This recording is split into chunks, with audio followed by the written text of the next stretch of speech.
दोस्तों नमस्कार। क्लासिक फिल्मी बातें में आज बात करेंगे एक ऐसे फिल्म की कहानी के बारे में जिस फिल्म में जिस हीरो ने काम करना चाहा, जिस हीरो ने उसकी स्क्रिप्ट पढ़ी, वो मारा गया।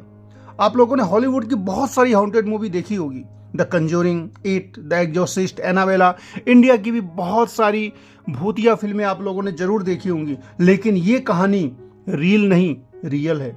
ये कहानी एक ऐसे फिल्म के स्क्रिप्ट की जिसमें जिस हीरो ने इसके स्क्रिप्ट को पढ़ा और फिल्म के लिए हामी भरी, वो हीरो मारा गया। ये कहानी शुरू होती है एक उपन्यास से। 1963 में एक रिकलर ने एक नॉवेल लिखी, द इनकैरेबल अटूक, और उस पर फिल्म मेकर नॉर्मन जेविसन ने सोचा कि मैं इस पर फिल्म बना दूं। नॉर्मन जेविसन काफ़ी बड़े डायरेक्टर हुए हैं हॉलीवुड के। उन्होंने सोचा कि मैं इस पर एक फिल्म बनाऊं। तो फिल्म बनाने के लिए नॉवेल के बाद उसकी स्क्रिप्ट लिखनी जरूरी थी। तो स्क्रिप्ट लिखने के लिए उन्होंने ये जिम्मा दे दिया स्क्रिप्ट राइटर को। उसका नाम था टॉड कैरोल।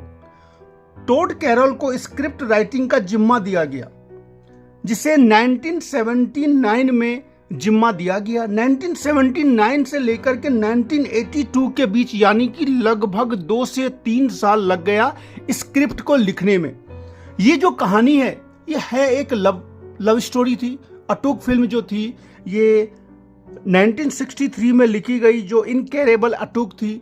इस उपन्यास में एक लड़के की कहानी है जो एक लड़की के प्यार में पागल हो जाता है और बाद में काफ़ी अमीर भी हो जाता है और उस लड़की को नहीं पाने के गम में पागल होकर मर जाता है। वो छोटी सी ये कहानी है। पूरी कहानी मैं जान के आप लोगों को डिटेल बतलाऊंगा नहीं, क्योंकि इसकी स्क्रिप्ट हॉन्टेड है।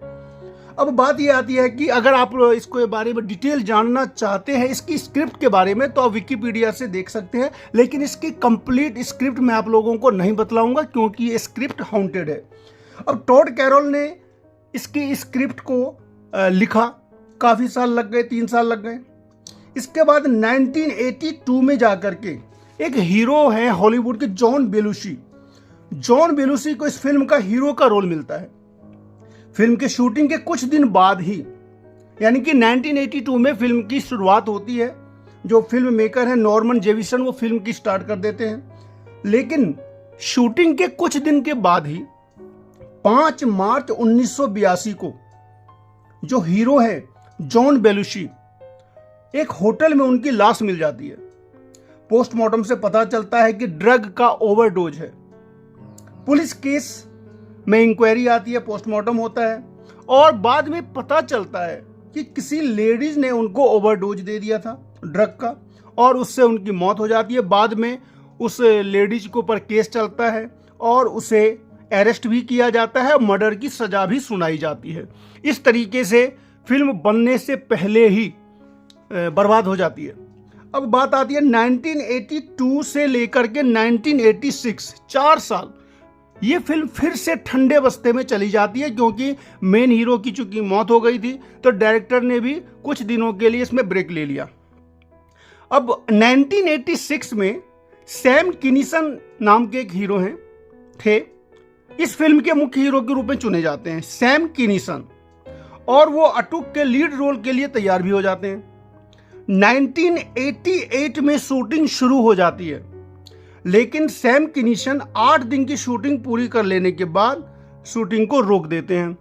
अब यहाँ पे क्या होता है, सैम किनीसन और डायरेक्टर के बीच में कुछ कंट्रोवर्सी होती है कि वो स्क्रिप्ट में कुछ बदलाव चाहते हैं। डायरेक्टर बदलाव के लिए तैयार नहीं थे। डायरेक्टर और सैम किनीसन के बीच में तकरार हो जाती है और फिल्म 4 साल के लिए फिर से लटक जाती है। बाद में क्या होता है, डायरेक्टर और सैम किनीसन के बीच में कोर्ट का भी विवाद होता है और फिर कोर्ट में निगोशिएशन भी होता है और तब जा करके वो जो हीरो है सैम किनीसन फिल्म के लिए फिर से तैयार हो जाते हैं। 10 अप्रैल 1992, यानी कि ये 88 में शूटिंग शुरू हुई, बीच में फिर कुछ दिनों के लिए रुक जाती है और 10 अप्रैल 1992 को ये फिल्म की शूटिंग फिर से शुरू होने ही वाली थी कि उससे पहले ही सैम किनीसन जब केवल 38 साल के ही थे, उनकी कार को एक ट्रक ने हेड ऑन कोलिजन से टक्कर मार दी। ट्रक 17 साल का एक लड़का चला रहा था जो कि ओवर ड्रंक था। सैम किनीसन का जिस समय एक्सीडेंट हुआ, उनके पीछे एक गाड़ी में उनके बेस्ट फ्रेंड कार्ल लावोव भी थे, और उन्होंने जो देखा वो हैरान कर देने वाला था।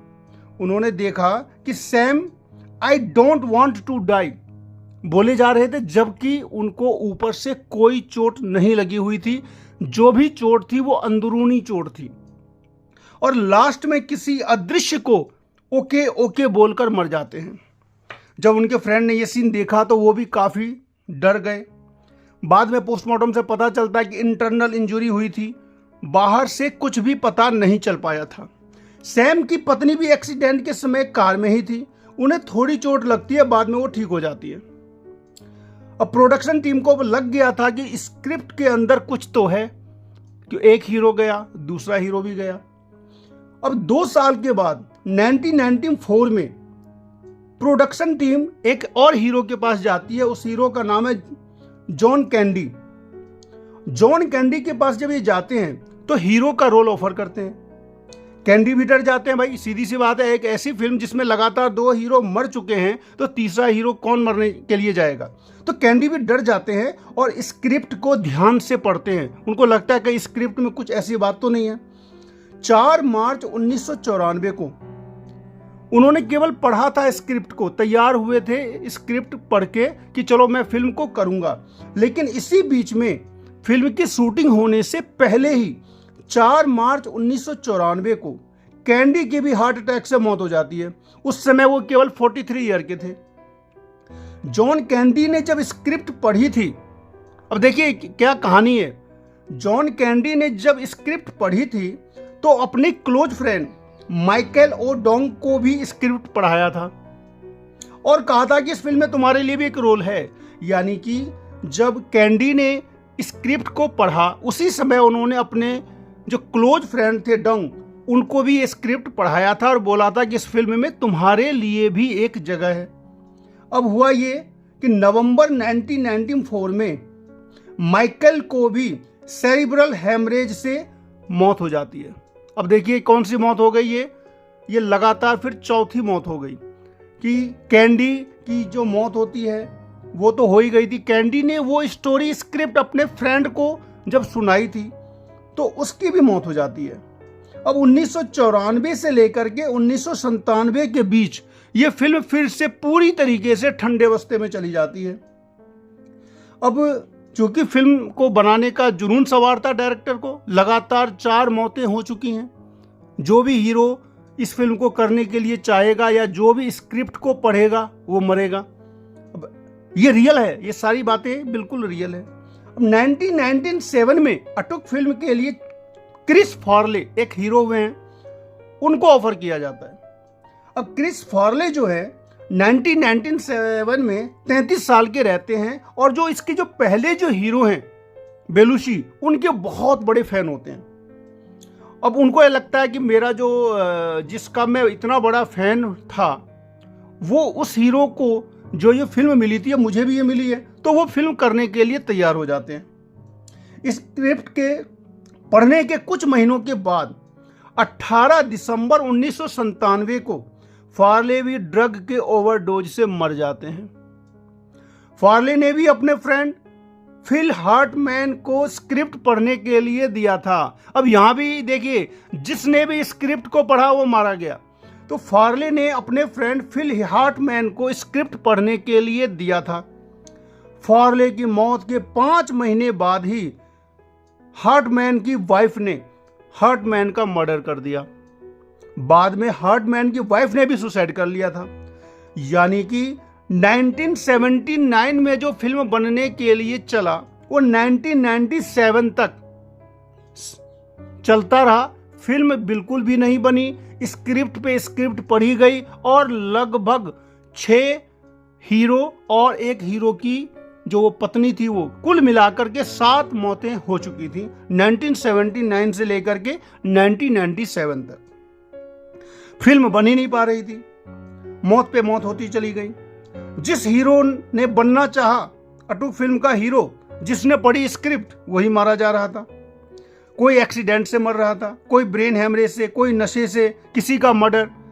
इस तरीके से ये डायरेक्टर को भी लगा भाई इस फिल्म में तो कुछ है, अब कुछ तो है, क्या है ये अभी आगे पता चलेगा। सबकी मौत का कारण बिल्कुल सही था। सबकी मौत के पीछे ऐसा नहीं था कि अचानक किसी भूत ने आके मार दिया हो। सबकी मौत में किसी का एक्सीडेंट हो रहा है, किसी का ड्रग ओवरडोज हो रहा है, किसी का मर्डर हो रहा है। हालांकि सब में कुछ न कुछ ऐसा हॉन्टिंग जरूर था, जैसे गाड़ी का एक्सीडेंट हुआ तो उसने अदृश्य शक्ति को बाय बाय बोला। उसके बाद फॉटमैन की पत्नी ने जब उसको मारा तो उसकी पत्नी ने कहा मुझे पता ही नहीं चला मैंने उसको कैसे मारा, और बाद में उसने खुद को भी मार लिया था, सुसाइड कर लिया था।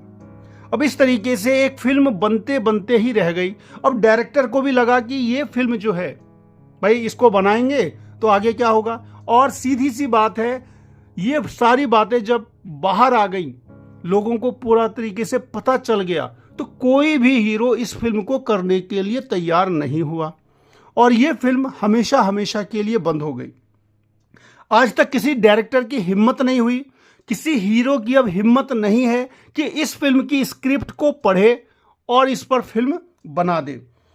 और लास्ट में फरवरी 1999 में आकर के जो प्रोडक्शन कंपनी थी, जो हीरो जो डायरेक्टर थे, जो प्रोडक्शन कंपनी थी, उसने इस स्क्रिप्ट को अभिशापित मान लिया और इसकी जो ओरिजिनल स्क्रिप्ट थी उसको ऐसी जगह पर दबा दिया, ऐसी गुमनाम जगह पर छुपा दिया गया जहां से ये कभी निकल नहीं सके। अब बात ये आती है कि आखिरकार इस फिल्म के अंदर ऐसा क्या हुआ। ये सारी बातें मैं आप लोगों के ऊपर छोड़ता हूं कि क्या है, क्या ये इत्तेफाक हो सकता है लगातार 7 एक ही फिल्म से जुड़े हुए लोगों का लगातार मरते चले जाना, क्या ये एक इत्तेफाक है या फिर कुछ ऐसी बात है जो हॉन्टिंग है। क्या ऐसी बात है कि उस स्क्रिप्ट के अंदर इतना ज्यादा हॉन्टिंग हुआ, जिसने उस फिल्म को करना चाहा, जिसने उस स्क्रिप्ट को पढ़ना चाहा, वो मारा गया। अब ये आपके ऊपर है, आप ये सोचें कि रियल में ऐसा क्या हुआ। अगर आप लोगों को कुछ इसमें लगे तो कमेंट जरूर करें। अब मैं आप लोगों को डिटेल में बतला देता हूं कि कौन कौन हीरो थे जो इसमें मारे गए। जॉन बेलुशी पहला, Sam Kinison second, John Candy third, Michael ओ डोंग फोर्थ, उसके बाद क्रिस फार्ले, फिर फिल हर्टमैन और हर्टमैन की वाइफ। ये सभी लोग लगातार मारे गए, या फिर ये कह सकते हैं कि उस स्क्रिप्ट के अभिशाप ने इन लोगों को मार दिया। मित्रों, इस वीडियो को बनाने में हनी मॉर्डेस और चार्लोट एक लेखक हुए हैं, उनका मैं क्रेडिट देना चाहूँगा। उन्होंने इंग्लिश में बहुत ही अच्छी तरीके से इस स्टोरी को बतलाया भी था। हालांकि कहानी मुझे पूरी पता थी, लेकिन नाम और डिटेल के साथ बताने के लिए इसको पढ़ना पड़ा। आप लोगों को कैसा लगा कमेंट में ज़रूर बतलाएं, और इस तरीके की और भी फिल्मों की कहानियां सुनने के लिए लाइक, शेयर, सब्सक्राइब जरूर करें। मिलते हैं इसी प्रकार से किसी न किसी एक मनोरंजक वीडियो के साथ। तब तक के लिए नमस्कार।